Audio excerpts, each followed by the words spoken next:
મારું નામ રાણી છે. હું 24 વર્ષની છું. હું પાર્કમાં બેઠી હતી. હું જાણતી હતી કે હું જે કરવાની છું તે મારા પરિવાર માટે ખૂબ જ ખોટું છે, પરંતુ હું મારા પ્રેમની સામે લાચાર હતી. થોડા સમય પછી મેં મારા પ્રેમ અર્જુનને આગળથી આવતો જોયો. હું તરત જ મારી જગ્યાએથી ઊભી થઈ. મારું હૃદય ખૂબ જોરથી ધડકતું હતું. ખબર નહીં કે આજે અર્જુને મને શું વાત કરવા બોલાવી હતી. જ્યારે હું સવારે જાગી ત્યારે અચાનક મને અર્જુનનો કોલ આવ્યો. આમ તો તે હંમેશા મને રાત્રે જ કોલ કરતો હતો, પણ મને આ સમયે ફોન કરવાનો તેનો હેતુ મને ખબર ન હતો. મેં તરત જ કોલ ઉપાડ્યો, પણ તે પછીથી તેને જે કહેવાનું શરૂ કર્યું તે સાંભળીને હું પરેશાન થઈ ગઈ. કારણ કે તેને કહ્યું કે મારે અત્યારે જ તને મળવું છે, તરત જ પાર્ક પહોંચો. જ્યારે મેં તરત જ કહ્યું કે તે મારા માટે શક્ય નથી. પપ્પા અને ભાઈ બંને ઘરે છે, હું કેવી રીતે ઘરની બહાર નીકળું? ત્યારે તેને તરત જ કહ્યું કે જો મારી લાગણીઓ તારા માટે મહત્વપૂર્ણ છે અથવા હું તારા માટે જરૂરી છું તો પછી તું બપોરે 2 વાગે પાર્ક પહોંચ. તે સમયે કોઈ ત્યાં ન હોય. મારે તને એક અગત્યની વાત કરવી છે. આ કારણોસર હું તરત જ મારી માતાને બહાનું કરી આવી હતી. મમ્મીએ મને ઘણું રોકવાનો પ્રયાસ કર્યો, કારણ કે પપ્પા ઘરે હાજર હતા. જો હું જાત તો તે ચોક્કસ મારી માતાને પ્રશ્નો જવાબ કરત કે રાણી ક્યાં જાય છે. જ્યારે તે મારી નજીક આવ્યો તો હું તેને ગળે લગાડવા જઈ રહી હતી. જ્યારે તેણે મને હાથના હાવભાવથી રોકવાનું કહ્યું અને મારું હૃદય જોરથી ધબકવા લાગ્યું. તેને મારી તરફ જોતા કહ્યું, બેસો. હું વધુ નર્વસ થઈ ગઈ. તેને મને જોતા કહ્યું, મને ખબર છે રાણી, તું મને ખૂબ પ્રેમ કરે છે, પરંતુ હું હવે લાચાર છું. મેં સખ્ત પ્રયાસ કર્યો, પણ મારી માતા સહેમત નથી. મેં મારી માતા સાથે ગઈ રાત્રે તમારા વિશે વાત કરી તો તેને મારી સામે પોતાને મારી નાખવાનો પ્રયત્ન કર્યો છે. હું બધું સહન કરી શકું છું, પરંતુ મારી માતાની જુદાઈ સહન કરી શકતો નથી. તમે મારા જીવનમાં માત્ર 2 વર્ષ પહેલાં આવ્યા હતા, પરંતુ હું મારી માતા સાથે સંપૂર્ણ 26 વર્ષથી જીવું છું. તેઓએ મને મોટો કર્યો છે, મને આંગળી વલે ચાલવાનું શીખવ્યું છે. હું તેનો અહેસાન ચૂકવી શકતો નથી. તેથી જ હું તારી સામે મારા હાથ જોડું છું. હું તારી સાથે લગ્ન કરી શકતો નથી. તેને મને આ કહ્યું ત્યારે મારા પગ નીચેથી જાણે જમીન નીકળી ગઈ. હું અજાણ આંખોથી અર્જુન તરફ જોતી હતી કે તે શું કહેતો હતો. મેં કહ્યું, તમે મારી સાથે આ કરી શકતા નથી અર્જુન. તમે મને વચન આપ્યું હતું કે તમે તમારી માતાને મનાવશો. મેં તમારા પર મારું બધું લૂંટાવી દીધું, મારું તન, મન અને ધન પણ. તે મને એ ન આપ્યું જે મને જોઈએ છે. મારો અવાજ ધ્રુજી રહ્યો હતો. એવું લાગતું હતું કે જમીન મારા પગ નીચેથી લપસી ગઈ છે અને આકાશ મારા માથા પર આવી ગયું છે. હું જેને પ્રેમ કરતી હતી તે મારી સામે ઊભો હતો અને મને કહેતો હતો કે મારી આંખોમાં તારું કોઈ મહત્વ નથી, કારણ કે મારી માતાએ તને પસંદ કરવાનો ઇનકાર કર્યો છે. અચાનક તેને મારો હાથ પકડ્યો અને મારી તરફ જોતા કહ્યું કે આ અમારી છેલ્લી મુલાકાત છે. હું તને મળવા આવ્યો છું, જેથી હું તારી સાથે બેસીને વાત કરી શકું. તું પોતાને નુકસાન પહોંચાડતી નહીં. તમારા માતા પિતા તમારા લગ્ન કરવા માંગે છે અને તે તારા જ્યાં લગ્ન કરવા માંગે છે તમે ત્યાં શાંતિથી લગ્ન કરો, કારણ કે હવે હું તારા માટે કંઈ કરી શકતો નથી. જ્યારે મારી આંખોમાંથી આંસુ વહેવા લાગ્યા, મેં એક ઝાટકે મારો હાથ છોડાવ્યો અને તેની તરફ જોતા કહ્યું કે તમે 2 વર્ષથી મારી સાથે મારું જીવન બરબાદ કર્યું છે. હું તમને ક્યારેય માફ કરીશ નહીં. આ બોલ્યા પછી હું રડતી ઘરે આવી અને મારા રૂમમાં ખૂબ રડી. મેં આખો દિવસ કંઈ પણ ખાધું ન હતું. મારી સ્થિતિ ખૂબ ખરાબ હતી. મારી માતા વારંવાર મારી પાસે આવી રહી હતી અને મને પૂછતી હતી કે લાડો, તને શું થયું? તો સવારથી રૂમમાંથી બહાર આવી નથી. જ્યારે હું મારી માતાને શું કહેતી? સમય ધીમે ધીમે પસાર થઈ રહ્યો હતો. હું ગુમસુમ રહેવા લાગી હતી. મારા કહેવા માટે કંઈ ન હતું. આજે પણ મામૂલી દિવસ હતો. હું મારી માતાની નજીક બેઠી હતી. હવે મારી માતા મોટે ભાગે મને તેની સાથે જ રાખતી હતી. હજુ થોડો સમય પસાર થયો કે અચાનક અમારા ઘરના દરવાજા પર એક વખત બેલ વાગી. મમ્મીએ દરવાજા તરફ જોયું, કારણ કે બપોરનો 1 વાગ્યો હતો અને પાપા અને ભાઈ આ સમયે આવતા ન હતા. તેથી જ મા બોલી, તું અહીં બેસ, હું જોઉં છું. આ બોલ્યા પછી તે દરવાજા તરફ ગઈ. મારું હૃદય કહેતું હતું કે મારે રૂમની અંદર જવું જોઈએ, પરંતુ થોડા સમય પછી માના હસવાનો અવાજ આવ્યો, કારણ કે મારા મામા આવ્યા હતા. મારા મામા લાંબા સમય પછી ઘરે આવ્યા હતા. મેં પણ ઊભા રહીને તેમનું સ્વાગત કર્યું. જ્યારે તેને મને તેના ગળે લગાડીને કહ્યું, અમને ખબર પડી કે અમારા લાડોની તબિયત સારી નથી, તેથી અમે અમારી પુત્રી ખાતર ઘરે આવ્યા છીએ. મારી માતા તરત જ તેના માટે પાણી લાવી. મને આશ્ચર્ય થયું, કારણ કે મારી મામી પણ મને ગળે લગાવતી હતી. પણ આ લોકોને અચાનક શું થયું કે તે મને આટલો પ્રેમ કરે છે? હું આ બધાની નજીક બેઠી હતી. મામા ક્યારેક અમારા ઘરે આવતા, તેથી જ અમે તેમને ખૂબ માન આપતા હતા. મારા મામા મારી માતાને કહેવા લાગ્યા, તમારા પતિ ક્યારે આવશે? મારે ખૂબ જ મહત્વપૂર્ણ વાત કરવી છે. હું આજે અહીં એક કામ માટે આવ્યો છું. મમ્મીએ તરત જ પપ્પાને ફોન કરી ઘરે આવવા કહ્યું અને તે રસોડામાં જઈ અને નાસ્તાની વ્યવસ્થા કરવા લાગી. જ્યારે મામા મોબાઈલમાં વ્યસ્ત હતા. થોડા સમય પછી પિતા અને ભાઈ બંને આવ્યા. મામાને મળીને તે લોકો પણ ખૂબ ખુશ હતા. જ્યારે અચાનક મામાએ પપ્પાને વાત કરવાનું શરૂ કર્યું કે ભાઈ, હું આજે તમારી પાસે ઘણી આશા સાથે આવ્યો છું.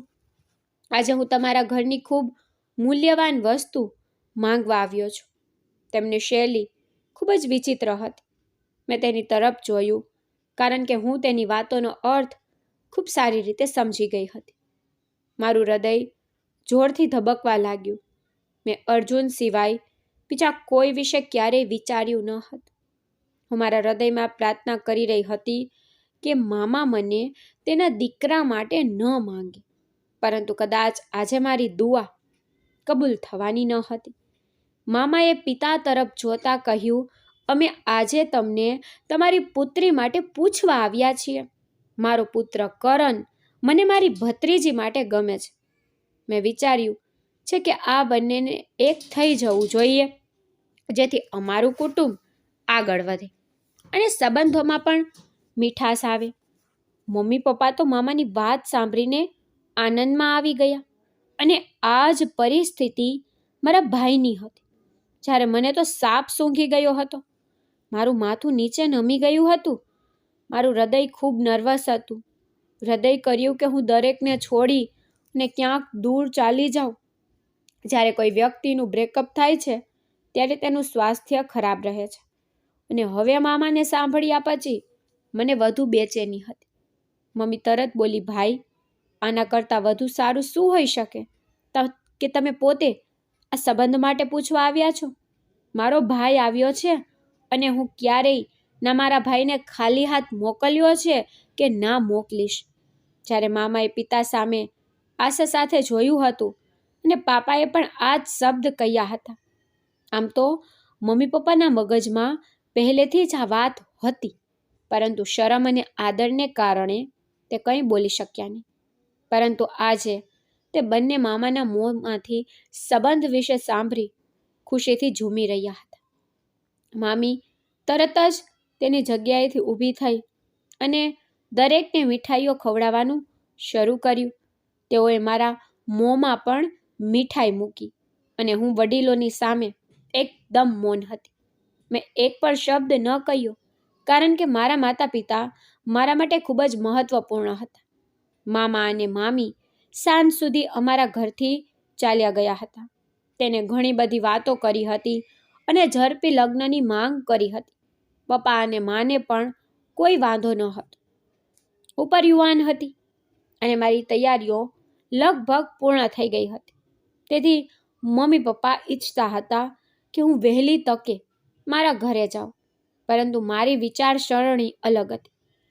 હું ઈચ્છતી હતી કે મારા હજી લગ્ન ન થાય, કારણ કે હું જે સમયથી પસાર થઈ રહી હતી, હું કોઈને કંઈ કહી શકતી ન હતી. સાંજે જ્યારે મામાએ અમારું ઘર છોડ્યું, ત્યારે અચાનક મા મારી સામે બેઠી અને કહ્યું, મારે તમારી સાથે એક મહત્વપૂર્ણ વાત કરવાની છે. પપ્પા અને ભાઈ પણ ત્યાં બેઠા હતા અને મારું માથું શરમથી નમેલું હતું. હું જાણતી હતી કે મારી સાથે તે જ થશે જે મોટા ઈચ્છશે. મારી માતાએ મને કહ્યું કે હું જાણું છું તું મારાથી નારાજ હોઈ શકે છે, કારણ કે મેં તારી ઈચ્છા વિના આ સંબંધને હા પાડી છે, પરંતુ આ સંબંધ તારી માટે ખૂબ સારો છે. તું ત્યાં ખૂબ ખુશ થશે. તેમની પાસે ઘણી સંપત્તિ છે. કરણ પાસે એક સારી નોકરી છે, કારોબાર છે. જ્યારે હું મારી માતાને કહી શકી નહીં કે મારી ખુશી કરણમાં નહીં પણ અર્જુનમાં છે. મારા તન મનમાં ફક્ત અર્જુન છે. પણ મેં ચૂપચાપ માથું નમાવી અને એટલું કહ્યું કે જો તમે મારા માટે કરણને પસંદ કર્યો છે તો મને કોઈ વાંધો નથી. આટલું કહી હું મારા રૂમમાં આવીને બેસી ગઈ. મારી આંખોમાંથી આંસુ વહેવા લાગ્યા. મારું હૃદય એક વિચિત્ર સ્થિતિમાં હતું. મને થયું કે હું અત્યારે જ પોતાને મારી નાખું, પરંતુ હું તે કરી શકી નહીં. હું કોઈ પણ કિંમતે મારા માતા પિતાના સન્માનને બગાડવા માંગતી ન હતી. હવે ધીમે ધીમે દિવસો પસાર થવાનું શરૂ થયું. મારો ચહેરો દિવસે ને દિવસે નબળો થતો જતો હતો. 1 મહિનાની અંદર મારા માતા પિતાએ મારા લગ્નનો નિર્ણય કર્યો અને મારું જીવન અંધકારમાં ડૂબી ગયું હતું. મને સમજાતું ન હતું કે મારું જીવન કેવી રીતે બદલાઈ ગયું. આ 1 મહિનામાં મારો પ્રેમ મને છોડી ગયો હતો અને આ મહિનામાં જ એક વ્યક્તિ મારા જીવનમાં આવી રહ્યો હતો કે જેને હું પ્રેમ કરતી ન હતી. આજે મારા લગ્નનો દિવસ હતો. હું મારા રૂમમાં બેઠી હતી. હું હજી પણ મારા વિચારમાં હતી જ્યારે અચાનક બારી ખટખટવાનો અવાજ આવ્યો. હું વિચારતી હતી કે આ કેવો અવાજ છે. હું ઊભી થઈ ત્યારે જ બારી ખુલી અને એક માણસ રૂમમાં આવ્યો. હું હજુ ચીસ પાડવાની જ હતી, પણ તેનો ચહેરો જોઈને હું ચૂપ થઈ ગઈ, કારણ કે તે મારો બોયફ્રેન્ડ અર્જુન હતો. તે અચાનક મારી પાસે આવ્યો. મને કંઈક સમજવાની તક આપ્યા વિના તેને તેનો હાથ મારી કમર પર મૂક્યો અને મને નજીક કરી કહ્યું, આટલી જલ્દી લગ્ન કરી લીધા? હું તો સમજ્યો કે, પણ તેના કંઈક કહેતા પહેલાં મેં કહ્યું, હા, કરી લીધા લગ્ન. તમારે તેની ચિંતા કરવાની જરૂર નથી, કારણ કે તમે તો મને છોડીને ચાલ્યા ગયા છો. હું ગમે તે સાથે લગ્ન કરું. તમે કોણ છો કહેવાવાળા? હું ગુસ્સાથી ખરાબ સ્થિતિમાં હતી, પણ તે કહેવા લાગ્યો, હું તને દોષી નથી કહેતો અને હું બીજું કંઈ કરી રહ્યો પણ નથી.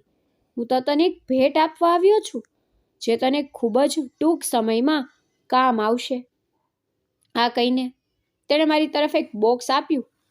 તે કંઈક બીજું કહેતો આ પહેલાં મારા રૂમના દરવાજા પર ટકોરા પડ્યા. તમે તરત જ દરવાજા તરફ જોવાનું શરૂ કર્યું. અચાનક અર્જુને મને છોડી દીધી અને તરત જ બારી તરફ ગયો, પણ બોક્સ તરફ ઇશારો કરીને કહેવા લાગ્યો, રાણી સમય પર ખોલી દે છે, નહીં તો પછતાઈશ. તેના જતાં જ દરવાજો ખોલ્યો તો માં કહેવા લાગી, હદ કરે છે રાની, મહેમાનો આવ્યા છે અને તે રૂમના દરવાજાને કેમ બંધ કરી દીધો છે? પછી તે તરત જ રૂમની અંદર આવી. તેમની પાછળ એક નોકરાણી પણ આવી. મેં કહ્યું, નહીં, હું ફક્ત મારા લહેંગાને થોડું ઠીક કરી રહી હતી, તેથી જ દરવાજો બંધ હતો. તમે બોલો, શું કામ છે? માં કહેવા લાગી, હું ફક્ત થોડી વસ્તુ લેવા આવી હતી. બારાત આવે છે, તમે ફક્ત તમારામાં ધ્યાન આપો. આટલું કહીને તે ચાલી ગઈ. નોકરાણી પણ તેની પાછળ જતી હતી, પણ મેં તેને પહેલાં અટકાવી અને કહ્યું, આ ગિફ્ટ સ્ટોરરૂમમાં રાખી દે, અને જો તમે કોઈને તેના વિશે કહ્યું, મારા કરતાં વધુ ખરાબ કોઈ નહીં હોય. નોકરાણીએ હા કહી અને ચાલી ગઈ. મારું હૃદય ખૂબ નર્વસ હતું. થોડો સમય ગયો અને અચાનક ગીતોનો અવાજ આવ્યો. થોડા સમય પછી મારા પિતા અને મારી મા રૂમની અંદર આવ્યા. મારા પિતાએ મને ગળે લગાડી અને મારા કપાળ પર પ્રેમાળ ચુંબન આપતા કહ્યું કે દીકરી, તારું ધ્યાન રાખજે. તારા પિતા હજી જીવિત છે. જો તને ક્યારેય કોઈ વસ્તુમાં મુશ્કેલી હોય તો હું તારા માટે અજાણી વ્યક્તિ નથી. તું મને બધું કહી શકે છે. મેં કહ્યું હા. અને પછી અમે બહાર આવ્યા અને તરત જ લગ્નની વિધિ શરૂ થઈ. માથું નમાવી અને કરણની બરાબર બેસી ગઈ. હવે મારે મારું આખું જીવન કરણ સાથે તો વિતાવાનું હતું. તેથી જ હું મારા મગજમાં ફક્ત કરણનું જ નામ લઈ રહી હતી. થોડા સમય પછી લગ્નની બધી વિધિઓ પૂર્ણ થઈ અને મારું નામ કરણ સાથે જોડાઈ ગયું હતું. મારી આંખોમાંથી આંસુ વહી રહ્યા હતા. થોડા સમય પછી જમવાનું શરૂ થયું. મા મારી બાજુમાં બેઠી હતી અને મને ખવડાવી રહી હતી અને સમજાવતી હતી. મામીનું દિલ દુખાવતી નહીં. તેની સાથે બરાબર રીતે રહેજે. કરણનું ધ્યાન રાખજે. અને જ્યારે હું સારી પુત્રીઓની જેમ ચૂપચાપ બધું સાંભળતી હતી અને દરેક વસ્તુ માટે હા કહી રહી હતી. ફરી થોડો સમય જતા મામાજીએ તરત જ વિદાયની જાહેરાત કરી. મારા પિતાની સ્થિતિ ખરાબ હતી. હું તેની એકમાત્ર પુત્રી હતી. તેથી તે ખૂબ રડતા હતા. મારું હૃદય ભરાઈ ગયું. હું મારા પિતાની છાતીએ લાગી ખૂબ રડી અને તેમને સમજાવ્યું કે હું અજાણ ઘણે નથી જતી. હું મારા પોતાના ઘરે જાઉં છું. તમે આટલું રડશો ને, હું દરરોજ તમને મળવા આવીશ. કરણે પણ મારા પિતાને તેની છાતીએ લગાડી આ જ વાત કરી હતી. જ્યારે મને કરણ સાથે થોડું આશ્ચર્ય થતું હતું, કારણ કે કરણ ખૂબ જ અલગ હતો. તે કોઈની સાથે વધારે વાત કરતો ન હતો અથવા તે કોઈની સાથે વધુ મળતો પણ ન હતો. અમે જ્યારે પણ મળતા ત્યારે તે એક બાજુ બેસી મોબાઈલ ચલાવતો અથવા વડીલોની વચ્ચે બેસીને વાત કરતો. તે અમારા કઝિન ભાઈઓ સાથે પણ બહુ બેસતો ન હતો. તેથી જ્યારે તેને મારા માતા અને પિતાને આવી વાત કહી ત્યારે મને થોડું આશ્ચર્ય થયું. તે પછી તેને બધા વચ્ચે મારો હાથ પકડ્યો અને વિદાય લીધી. પણ જ્યારે હું અચાનક તેની કારમાં બેઠી ત્યારે મને અર્જુન યાદ આવ્યો. પણ મેં મારા હૃદયને નિયંત્રિત કર્યું. હવે મારા જીવનમાં ફક્ત કરણ હતો અને હું આ વસ્તુને સ્વીકારી રહી હતી. પણ અમારી વચ્ચે મૌન હતું. એક લાંબી મુસાફરી કર્યા પછી અમે મામાના ઘરે પહોંચ્યા. મારું ત્યાં ખૂબ જ તેજસ્વી રીતે સ્વાગત કરવામાં આવ્યું. એક ક્ષણ માટે પણ કરણે મને એકલી છોડી નહીં. ભલે આ કુટુંબ મારા માટે અજાણ્યું ન હતું, પરંતુ આજે હું અહીં વહુ બનીને આવી હતી. આથી જ મને થોડું નર્વસ જેવું લાગતું હતું. થોડા સમય પછી મામીએ પારિવારિક ધાર્મિક વિધિઓ શરૂ કરી. હું મારા પતિના બાજુમાં બેઠી હતી ત્યારે અચાનક મને લાગ્યું કે જાણે આખી દુનિયા ફરી ગઈ હોય. પણ મેં મારું સ્વાસ્થ્ય સંભાળ્યું અને મેં મારી જાતને નિયંત્રણમાં રાખી. થોડા સમય પછી બધી ધાર્મિક વિધિઓ પૂર્ણ થઈ. મામીએ કરણને મને રૂમમાં લઈ જવાનો ઈશારો કર્યો અને કરણે દરેકની વચ્ચે મને ખોરામાં ઉઠાવી લીધી અને હું ફરી હેરાન થઈ ગઈ, કારણ કે મેં પહેલાં કરણને આવી રીતે જોયો જ ન હતો. તેને મને ઉપાડી અને મને રૂમમાં લાવ્યો. તેને મને ધીમેથી નીચે ઉતારી અને કહ્યું કે તમે જાણો છો, આ રૂમ મેં ઊભો રહી અને તમારા માટે શણગાર્યો છે. મને કહો કે કેવો લાગ્યો. હું કરણ સાથે એક વિચિત્ર ખચકાટ અનુભવતી હતી, કારણ કે મેં તેની સાથે ક્યારેય વધુ વાત જ કરી ન હતી. મેં કહ્યું સારો છે. પછી તેણે અચાનક મને ગળે લગાડી અને કહ્યું સારો કે બહુ સારો. તેની આ હરકત પર આંસુ મારી આંખોમાં આવવા લાગ્યા. મેં રડતા અવાજમાં કહ્યું સરસ લાગે છે.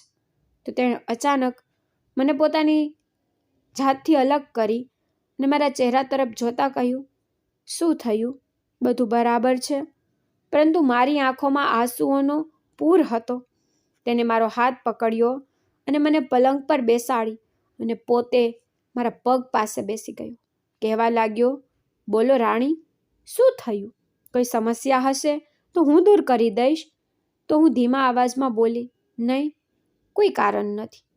મારા માતા પિતાનું ઘર છોડી દીધું છે ને, આ કારણોસર મને થોડી બેચેની થાય છે. મને સાંભળીને તે હળવાશથી હસ્યો અને કહ્યું, ચિંતા કરવાની કોઈ જરૂર નથી. હું છું ને તારી સાથે. આ કહી તે મારી બરાબર બેઠો અને મારો હાથ પકડ્યો અને પછી તે મારી નજીક આવવા લાગ્યો. મારી આંખોમાં આંસુ હતા. મારું હૃદય બેકાબૂ હતું. જે વ્યક્તિ મેં મારા માટે વિચાર્યો હતો તે મારો થયો જ ન હતો. આથી જ મારું હૃદય ખૂબ જ વિચિત્ર પરિસ્થિતિમાં હતું. પરંતુ મને મારા હૃદયમાં કોઈ લાગણી ન હતી, પણ મેં કરણને તેનો હક આપી દીધો હતો. બીજે દિવસે સવારે જ્યારે હું જાગી તો મારા રૂમની અંદર કોઈ ન હતું. પણ કરણ ક્યાં ગયો તે અંગે હું થોડી નર્વસ હતી. જ્યારે મેં તરત જ ઘડિયાળ તરફ જોયું તો ઘડિયાળમાં 10 વાગ્યા હતા. અચાનક મેં કપાળ પર હાથ માર્યો અને કહ્યું, અરે યાર, આજે તો અહીં મારો પહેલો દિવસ છે અને આજે જ મને મોડું થઈ ગયું. હું ઝડપથી બાથરૂમની અંદર ગઈ અને ઝડપથી પોતાને ફ્રેશ કરીને બહાર આવી તો કરણ સામે બેઠો હતો. તેને જોઈને મેં તરત જ કહ્યું, જો તમે ઉઠી ગયા હતા તો મને પણ ઉઠાવી દેત. ખૂબ મોડું થઈ ગયું છે. મેં મારા વાળ બાંધતા કહ્યું. જ્યારે તે અચાનક મારી પાછળ આવ્યો અને મારા વાળ ખોલતા કહ્યું, કંઈ વાંધો નહીં, આવું તો થઈ જાય છે અને આજે તો તારો પ્રથમ દિવસ છે. હું હસી અને મેં અરીસામાં તેની તરફ જોયું અને મારા વાળ ફરીથી બાંધવાનું શરૂ કર્યું. પછી તેણે કહ્યું, નહીં, તેને ખુલ્લા રહેવા દે, સારી દેખાશ. મેં શાંતિથી થોડો મેકઅપ કર્યો અને તેની સાથે નીચે આવી તો ઘણી સ્ત્રીઓ મને મળવા આવી હતી. બધાએ મારા ખૂબ વખાણ કર્યા. મામી પણ ખૂબ ખુશ દેખાઈ રહી હતી. સમય ધીમે ધીમે પસાર થતો હતો અને મેં કરણ સાથે મારું નવું જીવન શરૂ કર્યું હતું અને આજે મારા લગ્નને 1 મહિનો થઈ ગયો હતો. ત્યારે અચાનક મને મારા શરીરમાં કંઈક વિચિત્ર લાગવા માંડ્યું. મારું હૃદય ખૂબ ખરાબ થઈ રહ્યું હતું.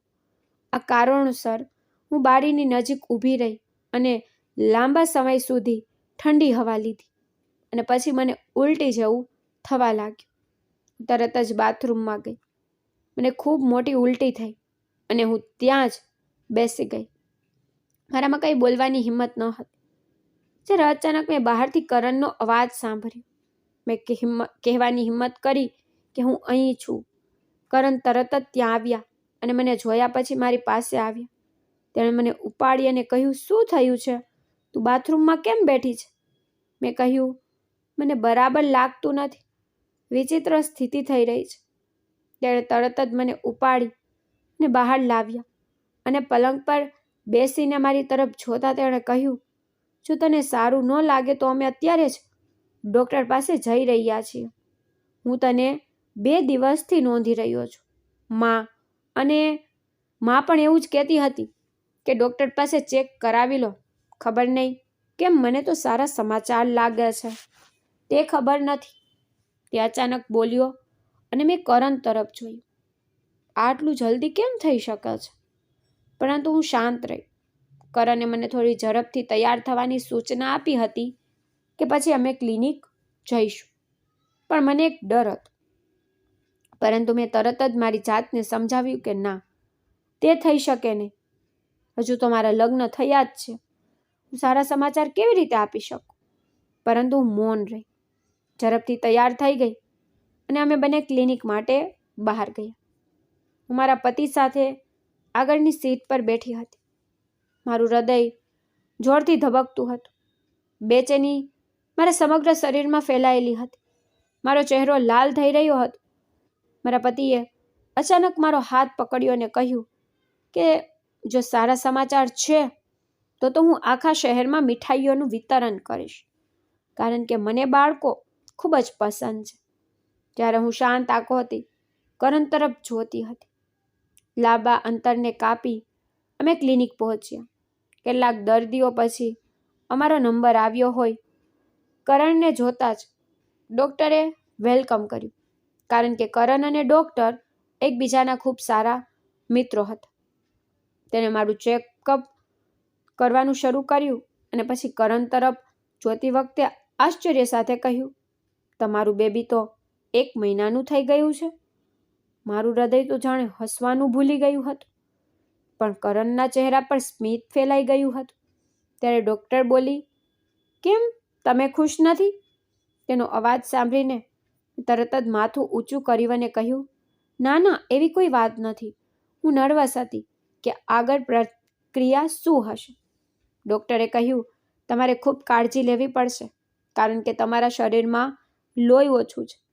તમારી સ્થિતિ એવી નથી કે તમને કોઈ પણ પ્રકારનો તણાવ થાય, તેથી બેફિકર બનો. મારા પતિએ તરત જ તેમની સાથે વાત કરવાનું શરૂ કર્યું અને આગળની પ્રક્રિયા વિશે પૂછ્યું. પણ ડૉક્ટર એક જ વાત કહેતી હતી કે તેને સંપૂર્ણ પલંગ આરામની જરૂર છે.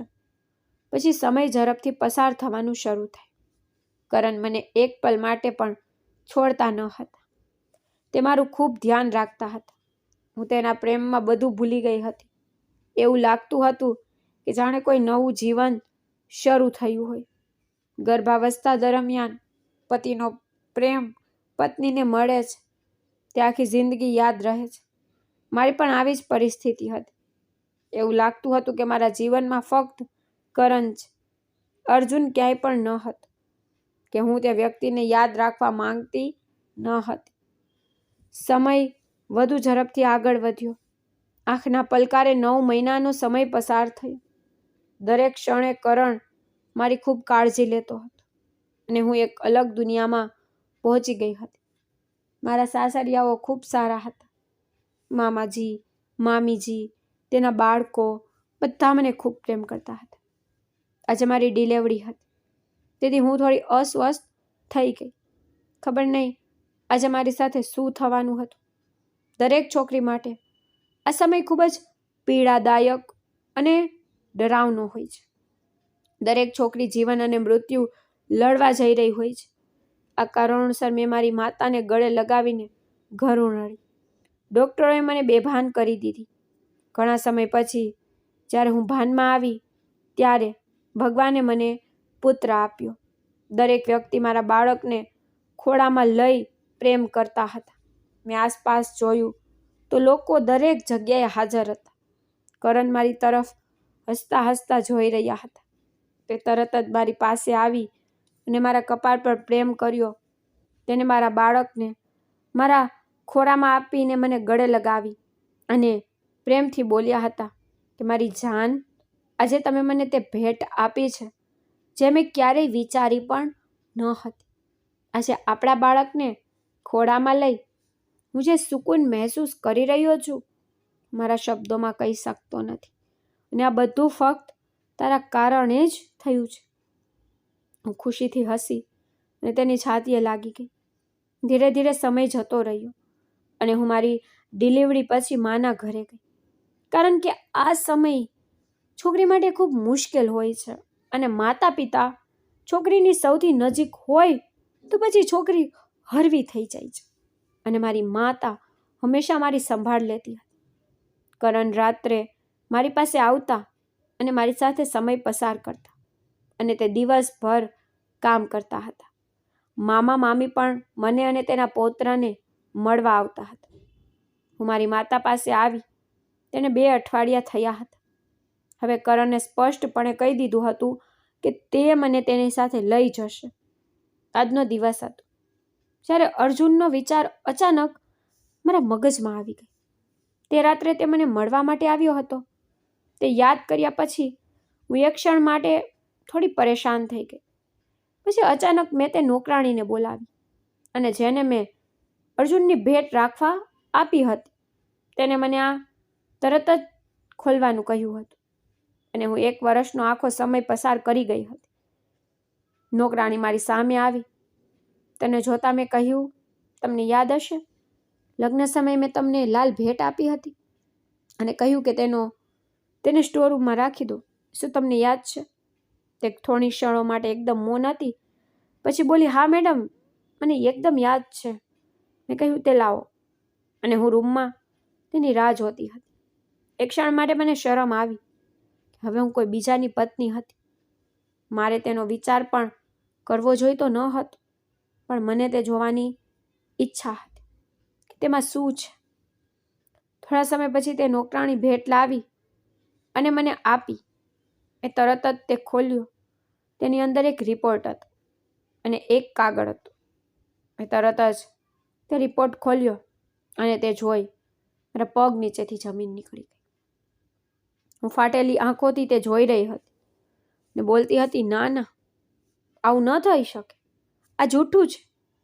જલ્દી હું મારી જગ્યાએથી ઊભી થઈ, મારો પર્સ લીધો અને મારા બાળક સાથે બહાર દોડી ગઈ. મારી માતા મને બોલાવતી હતી, પણ મેં તેના પર ધ્યાન આપ્યું નહીં. હું તરત ડૉક્ટર સુધી પહોંચી અને ત્યાં પહોંચ્યા પછી મેં ડીએનએ પરીક્ષણની માંગ કરી. ડૉક્ટરોએ મને આશ્ચર્યથી જોઈ, પરંતુ મારી સમસ્યા જોયા પછી તેણે તરત જ ડીએનએ પરીક્ષણ કરવાનું શરૂ કર્યું. અને ત્યારબાદ તેને મને એવા સમાચાર આપ્યા કે મારા હોશ ઉડી ગયા. તે બાળક મારા પતિનું ન હતું. તે બાળક તો મારા બોયફ્રેન્ડ અર્જુનનું હતું, જેણે મને છોડી દીધી. મને તે રાત યાદ આવી જ્યારે મમ્મી પપ્પા કોઈ સંબંધીના લગ્નમાં ગયા હતા. ભાઈ પણ ઘરે ન હતો. અર્જુન ઘરે આવ્યો હતો અને હું તે રાત બધું ભૂલી ગઈ હતી.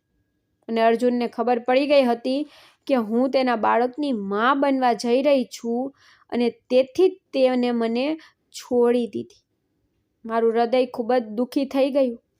હું મારા બાળક સાથે પાછી આવી. મેં વિચાર્યું હતું કે હું કરણને દરેક વાત જણાવી દઈશ, કારણ કે જો હું કંઈ પણ છુપાવીશ તો તે બેવફાઈ હશે. જ્યારે કરણ મને સાંજે લેવા આવ્યા ત્યારે મેં તેમને બધું કહ્યું.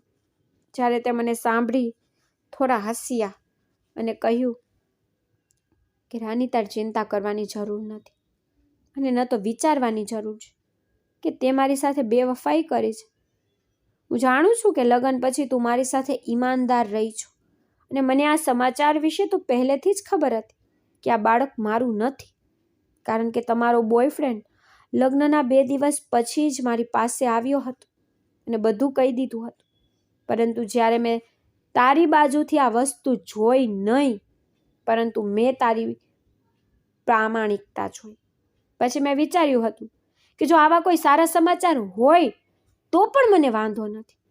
હું તેને સાંભળ્યા પછી ખૂબ રડી અને ભગવાનનો આભાર માન્યો કે અર્જુન જેવો માણસ મારા જીવનમાં ન આવ્યો, કારણ કે તે માનવ ન હતો પણ તે જાનવર હતો, જે મારાથી અલગ થયા પછી પણ મને જ બરબાદ કરવા માંગતો હતો. તો મિત્રો, તમને વિડીયો કેવો લાગ્યો કોમેન્ટ કરી અને કહો અને ચેનલને સબસ્ક્રાઈબ કરો. ધન્યવાદ.